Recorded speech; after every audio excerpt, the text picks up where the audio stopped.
caminhos aí para conseguir reduzir despesas, falaram de um abecedário inteiro de cortes possíveis, e a gente vê o espaço político interno do governo muito restrito para qualquer corte, né? Então se pensa, por exemplo, em revisão de aposentadoria dos militares, aí não dá para mexer, que é um nicho extremamente forte, que se protege contra qualquer mudança, escapou da reforma previdenciária, já não pode ter desvinculação de saúde e educação, que é uma coisa até questionável no Brasil pela necessidade mesmo de mais investimentos, então a repercussão também seria muito negativa. E agora o que parece que está sobrando é rever irregularidades. Então rever a aposentadoria, rever benefícios, Bolsa Família, a gente sabe que tem muita fraude, mas não seria suficiente, não é? Não seria suficiente. E eu também acho que essas medidas todas que fariam a diferença, elas não têm nem o apoio político necessário dentro da base do governo. E depois das eleições municipais, a gente vai estar num outro jogo também. A gente vai estar no jogo da eleição do presidente da Câmara, do Senado. Que já está, né? Pois é, e olhando tanto a eleição de 26, que não é só uma eleição de presidente, é uma eleição do Congresso. Então, acho que votar medidas tão impopulares nessa altura do campeonato é muito difícil. Na verdade, a gente fez tudo, a gente não, mas o Brasil fez tudo, né, esse governo, ao contrário da racionalidade, porque os 2 primeiros anos do governo, principalmente o primeiro ano, são de medidas de ajuste, para trazer o juro para baixo, para trazer o crescimento, né, mais forte na segunda parte do mandato. E agora a gente está discutindo ajuste no final do segundo ano, depois de uma eleição municipal e com 2 eleições acontecendo, né, em 25, da Câmara do Senado, e já se preocupando com 26. Então, acho que essa deterioração fiscal ela vai continuar. O que pode amenizar seria uma melhora muito substancial do cenário externo, que não está no nosso cenário. Eu acho que, além de toda a dificuldade de trazer essa economia americana para um patamar de crescimento mais baixo e trazer essa inflação de fato para 2%, que eu acho que o Fed, nesse caso, ele não quer mirar uma inflação diferente de 2%, você ainda tem a eleição americana, né, em novembro, que traz um risco potencial muito grande de aumento de incerteza e um risco inflacionário para os Estados Unidos. Né, se o Trump realmente vencer e colocar um quinto do que ele está falando de tarifas, é um cenário de juros globais diferente. Então, acho que a gente perdeu o time do ajuste. Na verdade, a gente fez um desajuste muito grande no começo e agora, né, estamos à mercê desse cenário externo. E o Trump também era um grande crítico de juros. Né? Eu lembro que em várias ocasiões ele reclamava, e no momento em que havia necessidade de você ter um redimensionamento aí de toda a gestão dos bancos centrais, que é um processo já em andamento. Só para dar uma ideia da ordem de magnitude do tamanho do problema. O FMI publicou em abril o World Economic Outlook e, obviamente, a questão fiscal ela é premente, não é só para a gente, isso é um problema comum a todo mundo. Então tem lá um box do relatório que eles publicam qual é a estimativa do fundo para o tamanho do ajuste primário, no resultado primário necessário em vários países, para você estabilizar a relação dívida-PIB em 2029, final da década. Sabe quanto é no Brasil? 4 pontos do PIB. Não existe aumento de carga tributária. Não tem. Nenhuma. Viável, não é nem politicamente, economicamente, que você consiga entregar um ajuste desse tamanho. E essa conta era conhecida por todos nós, tá? A gente faz esse exercício em casa. O Tesouro sabe esse resultado, o Ministério da Fazenda sabe isso. Então era uma estratégia, a estratégia de perseguir o ajuste exclusivamente pelo lado da receita, inviável, tá? Desde o início. E com 4 pontos de ajuste necessário para você estabilizar a relação dívida-PIB lá no final da década, você vai precisar mexer em todos esses vesperos, não vai ser só um deles, vão ser todos, ou seja, comprar briga com todo mundo. Você não compra briga com todo mundo e ganha quando você está fraco politicamente, no final do ciclo político. Então não vai acontecer. E é daí que vem o rebote para a política monetária. Vai sobrar para a política monetária ter que controlar a inflação daqui para frente. A Solange chamou atenção para esse ponto que o governo tentou, na verdade, viabilizar os programas, a ampliação, a retomada da transferência de renda, de Bolsa Família, a PEC da transição, em vez de fazer um ajuste que era necessário já no ano passado. Por exemplo, eles falam muito do que eles herdaram de Bolsonaro, inclusive foi um dos argumentos de Padilha nessa semana, ao defender o governo em relação à necessidade de medidas de ajuste. Ele falou da herança que ficou do governo anterior, e os precatórios, por exemplo, são um exemplo disso.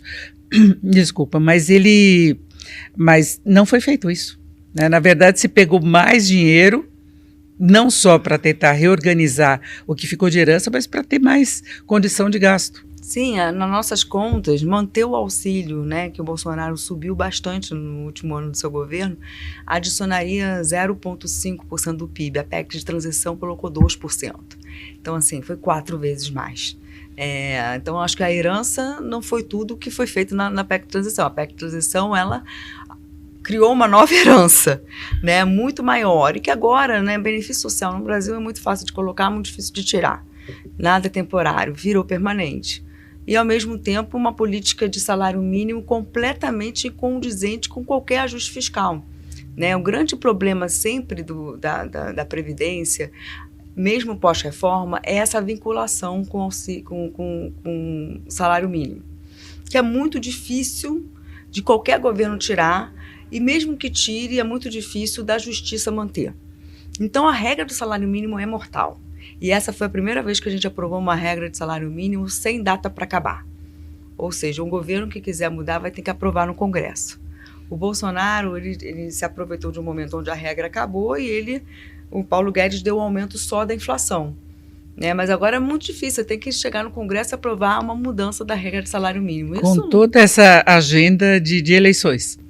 Exatamente. Então tem que ser no próximo governo, se o próximo governo começar de uma maneira forte também, né? Vamos ver como é que o país vai estar em 2026. Agora a gente está falando dessa questão de arrecadação, de aumento de carga tributária, e chamou muita atenção o destaque que tanto o Haddad quanto a Simone Tebet quiseram dar à redução da carga tributária no ano passado, por conta de subsídios, por conta de incentivos. Falou que Lula ficou mal impressionado com os números, mas são coisas difíceis de cortar. E muita coisa que o governo criou. Eles falaram disso e ontem aprovaram mais um programa de subsídio, né? Está aí nos jornais sobre a questão do hidrogênio verde. E um outro programa também de subsídio que eu li ontem, acho que de maquinário, alguma coisa assim. Então, assim, o grande problema dos subsídios no Brasil é que eles afetam uma classe muito vocal, organizada.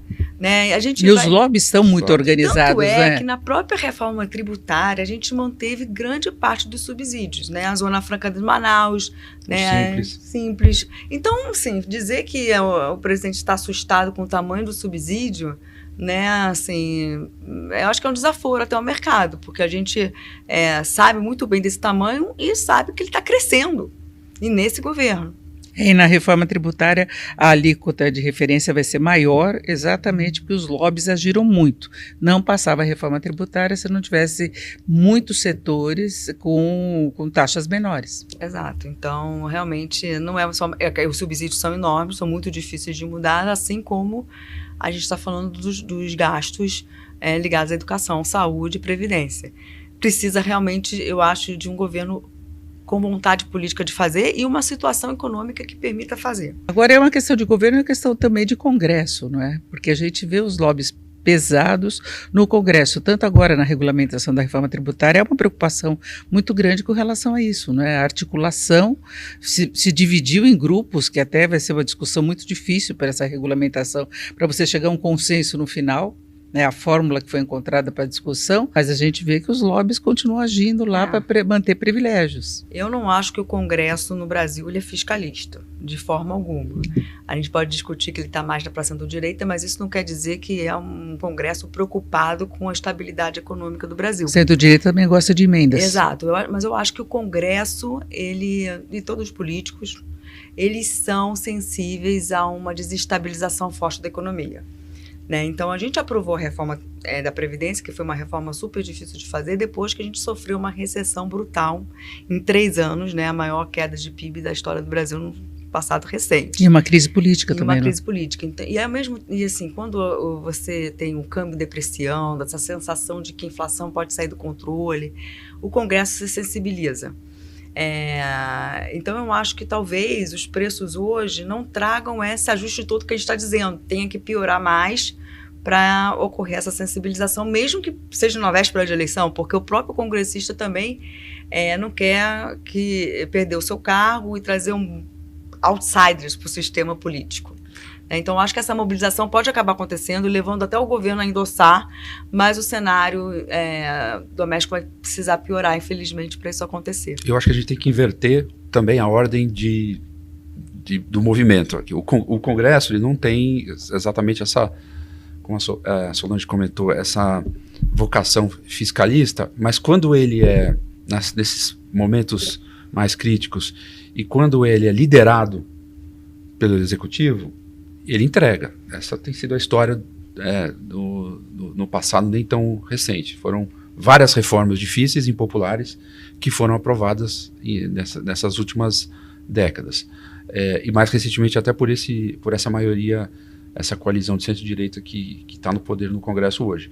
Só que a questão principal é que você precisa... Hoje, em inglês, o ownership da política fiscal ela pertence, num regime presidencialista, ao Executivo. Então, o custo político principal de propor esse ajuste, ele tem que ser pago por quem ocupa o poder no Executivo. Enquanto o Executivo não assumir essa defesa como o bastião de quem defende a estabilidade fiscal, o Congresso não vai substituir o governo nessa função. Ele vai reagir, se devidamente liderado, em condições propícias para isso. Então, o governo precisa internalizar essa necessidade, não só no discurso, mas nas ações, para fazer esse ajuste. E politicamente a gente sabe que o ciclo não favorece.